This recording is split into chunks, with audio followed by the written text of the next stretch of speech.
Délit de fuite n'a pas été retenu. Pouvez-vous nous expliquer pourquoi? C'est ça. Donc l'enquête qui a été menée à la suite de cet accident a révélé, de façon tout à fait objective, que le conducteur du véhicule impliqué dans cet accident s'était effectivement éloigné du lieu de l'accident immédiatement après l'accident. L'enquête a permis de déterminer qu'à ce moment-là, il était accompagné de son enfant de 11 ans, qu'il a déplacé son véhicule un peu plus loin pour éviter évidemment que son enfant soit exposé à la situation qui était assez dramatique, que l'individu est revenu sur le lieu de l'accident, qu'il a participé au secours, il a aidé la personne qui posait le garrot, il a participé au secours, et s'est signalé immédiatement dès que les gendarmes sont arrivés. Il est allé spontanément se faire connaître en disant « c'est moi qui suis impliqué dans l'accident ». Donc, à partir de ce moment, compte tenu de la définition que je vous donnais de ce que c'est qu'un délit de fuite, certes, il était parti, mais il est revenu. Et non seulement il est revenu, il s'est signalé spontanément, sans qu'on ait besoin de rechercher qui était la personne impliquée dans cet accident. Donc le délit de fuite, juridiquement, ne pouvait pas tenir, parce qu'il n'y avait pas de volonté de se soustraire, la personne est revenue, et mieux encore, la personne a participé aux premiers secours qui ont été apportés à l'une des victimes. C'est la raison pour laquelle le délit de fuite ne pouvait pas être retenu. En revanche, ont été retenues des blessures involontaires, le défaut de maîtrise et une autre infraction qui est la conduite sur un pied en état alcoolique. Et la personne est poursuivie devant le tribunal correctionnel. La personne sera poursuivie le 27 novembre, jugée le 27 novembre 2018, ici, pour ces trois infractions, le défaut de maîtrise, les blessures involontaires et la conduite sur un pied en état alcoolique. Alors, on assiste malheureusement de plus en plus à des délits de fuite lors d'accidents ces derniers mois ici. Quel message il faudrait adresser aux automobilistes qui... Un accident, ça peut arriver à n'importe qui. Quel message il faudrait adresser aux automobilistes? Alors, le délit de fuite, c'est typiquement à la fois une infraction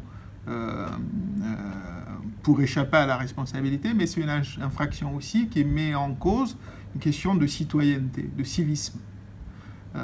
Quand on est impliqué dans un accident, quelle que soit sa responsabilité, qu'on ne peut ou ne pas présumer à ce moment-là, le devoir premier d'une personne impliquée dans un accident, c'est d'être présent, de pouvoir, le cas échéant, faire un constat quand c'est possible, ou alors d'être à la disposition des enquêteurs pour pouvoir apporter des éléments d'information sur les circonstances de l'accident, voire sur sa responsabilité si celle-ci est mise en cause.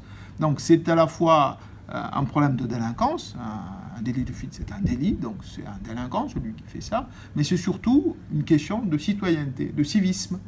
Et donc, quelle que soit sa responsabilité, que l'on soit directement ou pas impliqué dans un accident, le devoir d'un citoyen, lorsqu'on est impliqué dans un accident, c'est d'être présent, d'apporter secours quand on peut, d'alerter le secours quand on peut le faire aussi, et en tout état de cause, d'être à la disposition des enquêteurs pour pouvoir apporter des éclaircissements sur les circonstances de l'accident.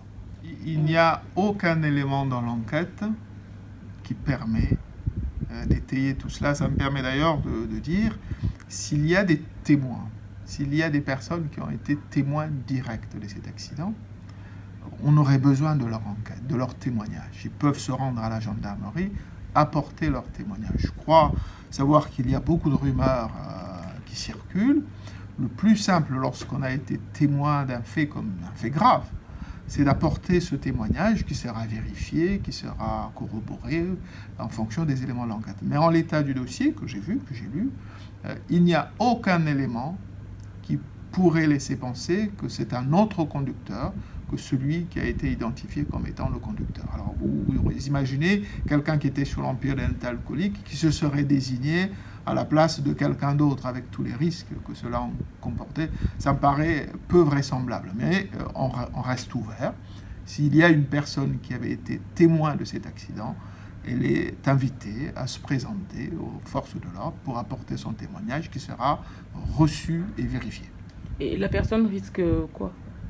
La personne poursuivie risque des peines d'emprisonnement, outre une suspension, voire une annulation de son permis de conduire.